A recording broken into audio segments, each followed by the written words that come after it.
गुरु अमरदास जी का जन्म गांव बसरके के जिला अमृतसर में 5 मई 1479 में माता लक्ष्मी जी और पिता तेजवान भल्ला जी के घर हुआ।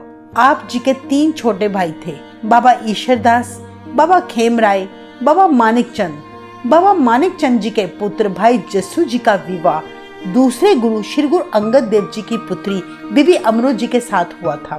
इस तरह गुरु अमरदास जी के परिवार का श्री गुरु अंगद देव जी के साथ पारिवारिक संबंध था, पर गुरु अमरदास जी का कभी भी गुरु अंगद देव जी के साथ मिलाप नहीं हो सका। गुरु अमरदास जी बचपन में ही बहुत कसरत किया करते थे और खेतीबाड़ी के काम में अपने पिता की मदद करते। जब उन्हें कुछ समय मिलता तो वे गरीबों की सेवा करके बहुत खुश होते। उन्होंने अपनी सारी पढ़ाई घर में रहकर ही प्राप्त की। साधु संतों के साथ प्रेम होने के कारण उनकी रुचि भजन बंदगी की तरफ बढ़ती गई। जब भी कोई साधुओं की मंडली उनके गांव में आती तो गुरुजी कई कई दिन उन्हें गांव में रखकर सेवा किया करते और रात दिन प्रभु का नाम जपते। जब आप जी जवान हुए तो आपके पिताजी ने आपका विवाह बीबी मनसा देवी जी के साथ कर दिया।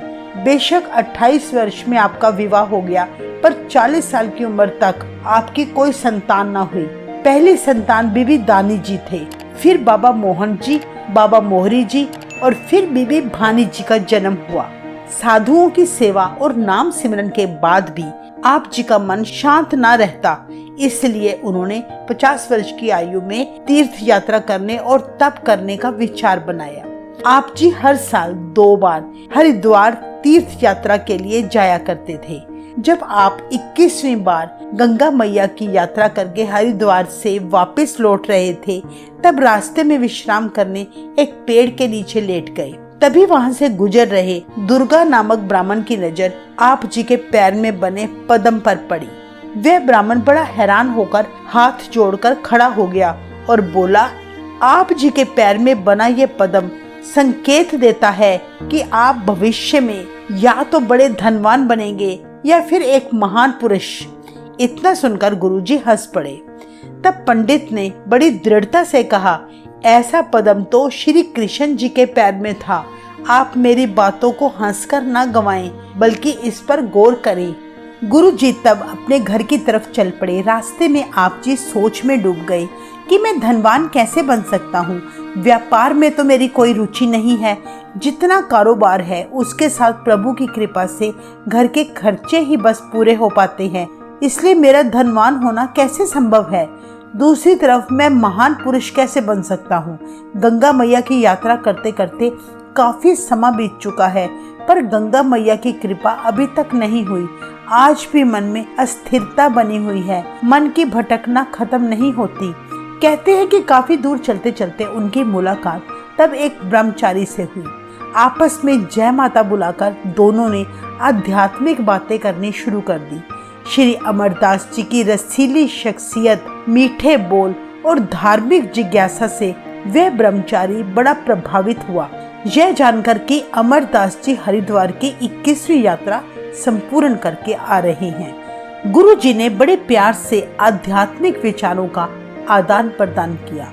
गुरुजी उस ब्रह्मचारी को तब अपने घर ले आए। आप जी ने गर्म पानी के साथ ब्राह्मण के चरण धोए और हाथों से उसे भोजन छकाया। इतनी सेवा भक्ति देखकर वह हैरान होकर तब पूछने लगा, आपके गुरु कौन हैं? गुरु अमरदास जी ने बड़ी विनम्रता के साथ कहा, मैं अभी किसी सच्चे गुरु की तलाश में हूँ। अगर भक्ति करने से मेरे पिछले कर्म जाग जाएं, पूरे गुरु का मिलाप हो जाए तो मेरा पार उतारा हो जाएगा। इतने शब्द सुनते ही वह ब्राह्मण क्रोधित होकर बोला, अरे मैंने ये क्या कर दिया? एक निगुरे पुरुष का संग, एक निगुरे के हाथ से भोजन, इससे तो मेरा जन्म ही भ्रष्ट हो गया। घबराया हुआ ब्राह्मण अनाप शनाप बोलता हुआ वहां से चला गया। यह सब देखकर गुरु अमरदास जी का हृदय छलनी हो गया। उनके कानों में उसके वचन गूंजने लगे। निगुरा शब्द उनके हृदय पर बार बार मानो सुई की तरह चुभने लगा। वे मन ही मन प्रभु के आगे अरदास करते हुए बोले, हे प्रभु, मुझ पर तरस कर मुझे पूरा गुरु मिला दे, मेरी जीवन यात्रा सफल कर। अरदास में लीन हुए पता ही नहीं कब उन्हें नींद आ गई। जब सुबह अमृत समय उठे तो चारों तरफ बहुत शांत वातावरण था।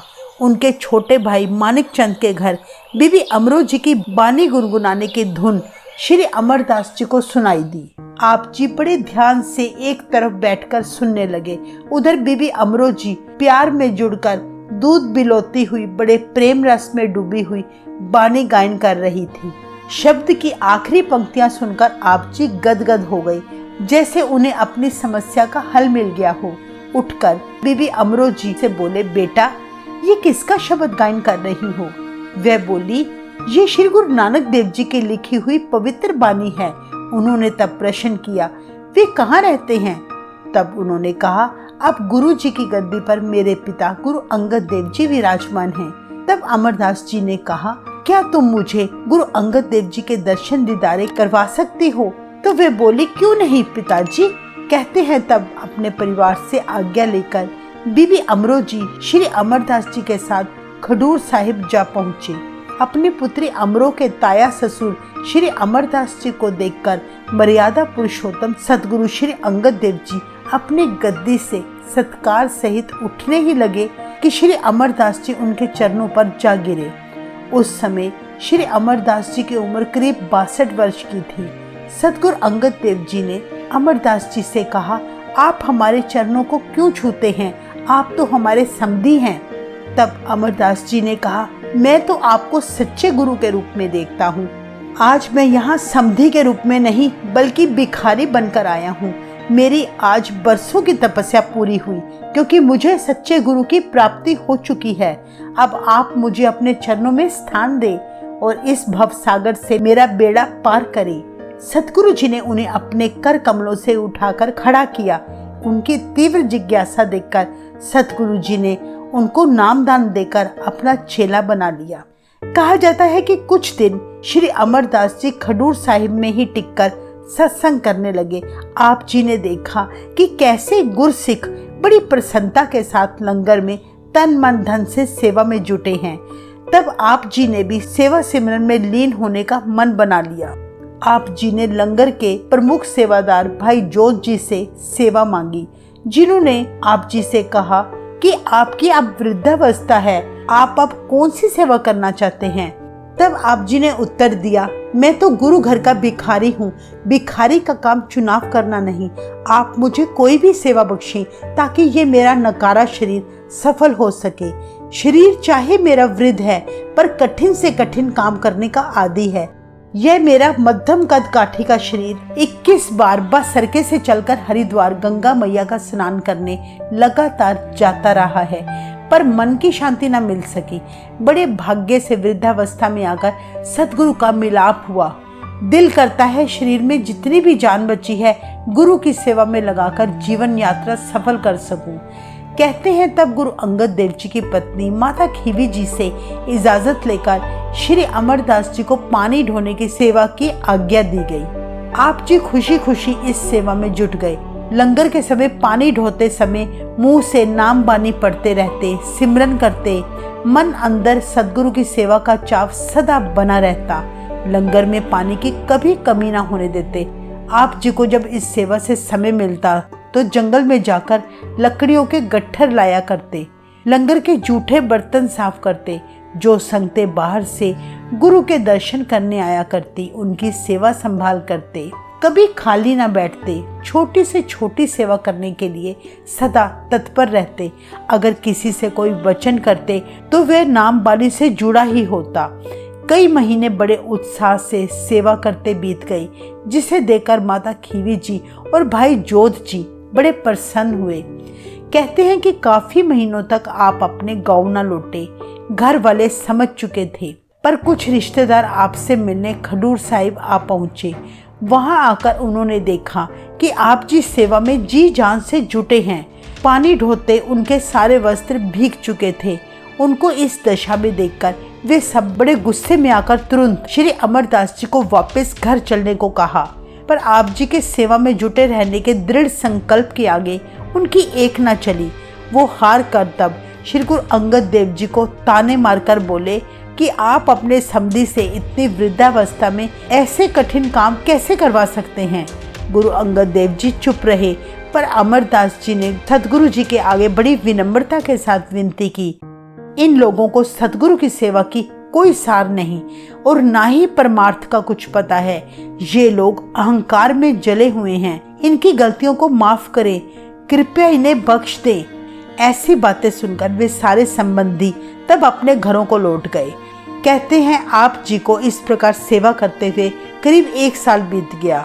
आप जी के मन में सेवा करने का चाव दिनों दिन बढ़ने लगा। इसके बाद आप जी को गुरु अंगद देव जी को स्नान करवाने और उनके वस्त्र साफ करने की सेवा सौंपी गई। आप जी हर सुबह अमृत समय उठकर ब्यास दरिया से जल की गागर भरकर लाते, गुरु जी को स्नान करवाते, उनके वस्त्र साफ करते, फिर सत्संग में हाजिरी भरकर लंगर की सेवा किया करते। हम आपको बताना चाहेंगे कि ब्यास दरिया खडूर साहिब से करीब 5 किलोमीटर की दूरी पर था। अगर हम गौर करें, बहुत मुश्किल है वृद्धावस्था में इस तरह की कठिन सेवा करना, क्योंकि उस समय उनकी उम्र 62 वर्ष से अधिक थी। ये समा तो खुद की सेवा करवाने का होता है, पर श्री अमरदास जी का मानना था कि अगर ध्यान गुरु शब्द में लगा रहे तो वृद्धावस्था भी बलवान हो जाती है। इस तरह आप जी ने 12 साल यानी 74 साल की उम्र तक सेवा निभाई। आप जी रात को गुरु अंगद देव जी को बिस्तर पर विराजमान करके उनके चरणों के अंगूठे के जख्मों को, जो काफी समय से रिश्ता आ रहा था, की टकोर किया करते और काफी बार मुंह से पस को चूसकर बाहर निकालते।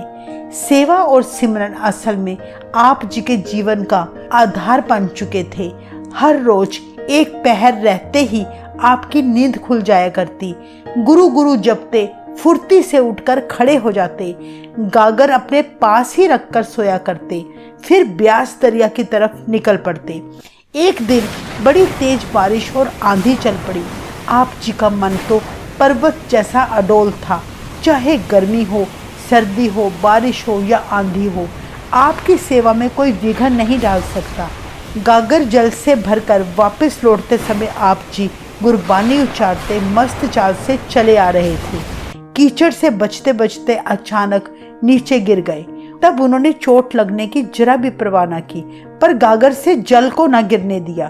तब बिजली की चमक से उन्हें पता चला कि वे जुलाहे की खूंटी से अटक कर गिरे थे।